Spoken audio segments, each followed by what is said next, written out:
Hi everyone, welcome back. Hello. This is Nina, my sister as you know, and I'm Salome. Today we're going to discuss whether you need to be a natural to be able to improvise. So this is our church music file, which you can kill someone with this thing. Don't. Anyway, so we're going to do something fun. We're going to open it in the random in the middle and play whatever we find. Okay. Do you want to do it? Just do it. I'll do the honors. Ooh. So we have I Will Sing the Wondrous Story and in F major. We have sheet music with chords, which is our favorite kind, and we have random empty lyrics, which is absolutely useless. well, not absolutely. Okay, you can at least see the words. And we have the middle way, which is words with chords. That's a lead sheet. So now our challenge is to improvise on the spot. Let's see.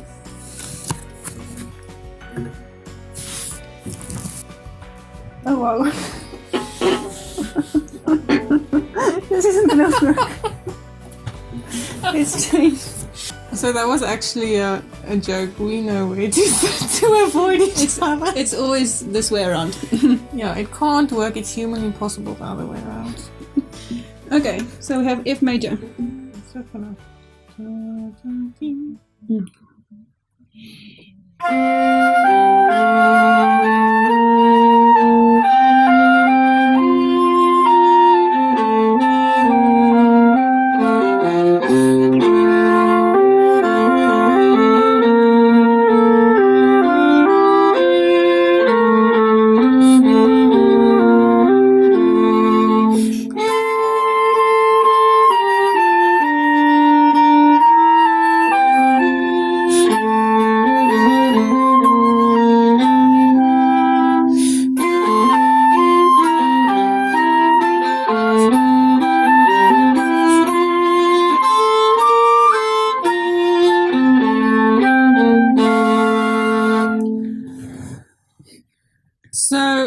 This music actually does have a second harmony, like a harmony part.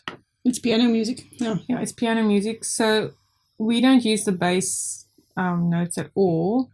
And occasionally we will use the harmony that they wrote here in the alto line. But Salome obviously didn't. No, I just ignored it and used the chord symbols. Yeah, she only used the chord symbols. So I found a nice tutorial online of this guy who plays worship violin and electric violin, and he had a tutorial about how you can use long notes, beautiful little timbres to enhance the worship music. And there were many questions in the comments about, do you need to be a natural to improvise?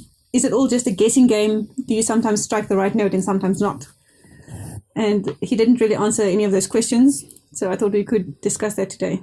Okay, so some people are natural improvisers, and obviously they don't struggle as much to start improvising, but the rest of us have to have some other alternative means of learning how to improvise and doing it beautifully.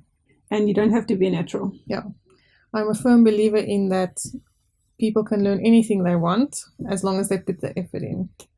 Okay, so obviously the process is going to be different for each genre. So if you're hardcore jazz or yeah, then it's going to be, you have to learn riffs and licks and scales and pentatonic scales, and yeah, but our genre is more traditional, hymnal, classical style.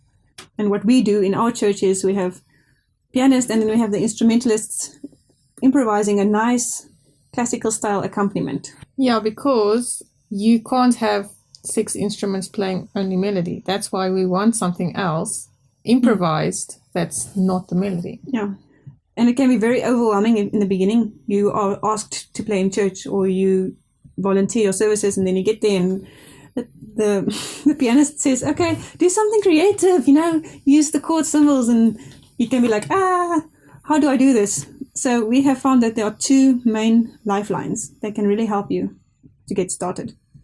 The first lifeline is a chord symbol. So you all know what chord symbols are. Above the sheet music, there's like a C. That means that chord is going to be C major. Okay, and the other lifeline is the ability to play chords as arpeggios. So it's nice to see a C and to be able to play C.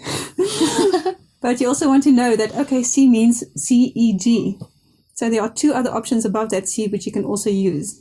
So obviously there are other options besides the two other chord notes, beside the melody note, but they are not necessary to worry about right now. If you are able to play one of the chord notes, then you are going to be fine.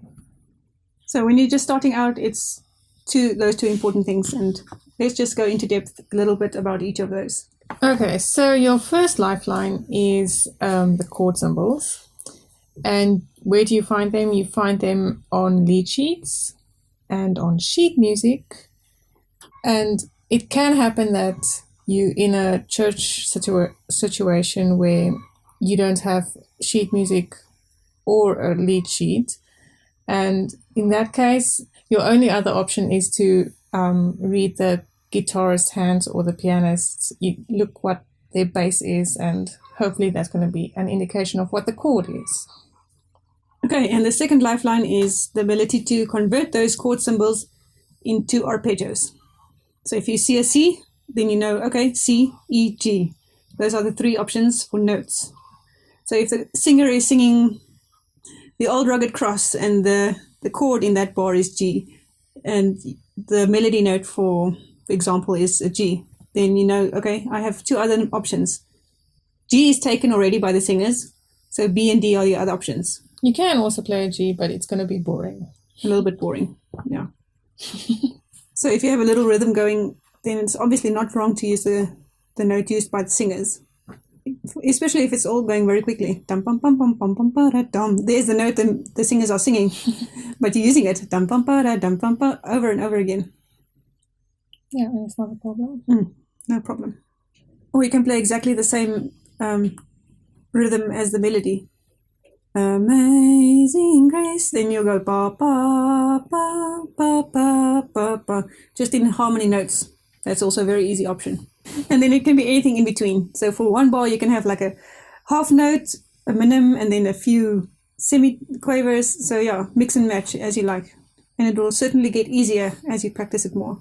So your challenge is to take those two options, which you have, or three, or whatever, and to make the most beautiful little accompaniment which you can for that line, which the singers are singing. So even though when you're just starting out with improvising, you only have to focus on chord notes, later on you can do stuff like scales. I often play a little scale, for example, before a chorus, like the Abi to a chorus is kind of a dramatic build-up, and then I do the scale of whatever key I'm in or whatever chord I'm going to. Okay, and then obviously what you want to do more and more as much as possible is to apply all the elements of music to match the mood of the lyrics. We have a whole video just about that. So instead of just going Silent Night, bah, long notes, you want to play soft and beautiful chord notes that really enhance the harmony, you know? The elements of music include rhythm, timbre, dynamics, tempo. Let's say the hymn you're doing is How Deep the Father's Love for Us. The one line says, "It was my sin that held him there," Jesus on the cross. So you're going to think, okay, in terms of rhythm, how am I going to employ rhythm? Probably maybe long notes, because it's kind of a sad line. How are you going to employ dynamics? You can be creative. It can be like really loud because you're so sorry and you're grieving, or it can be really soft and kind of very sad.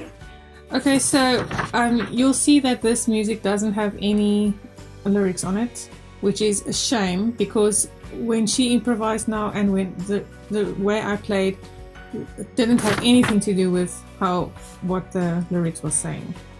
So ideally we would have the lyrics on here as well, and then play something rhetorically appropriate. Rhetorically appropriate. See our other video. See the other video. We also have a whole playlist just about how to improvise as part of a worship team. So we're going to link it at the end of the video, and you'll find it as well in the description. So thank you so much for watching, and we'll see you again next time. Bye bye.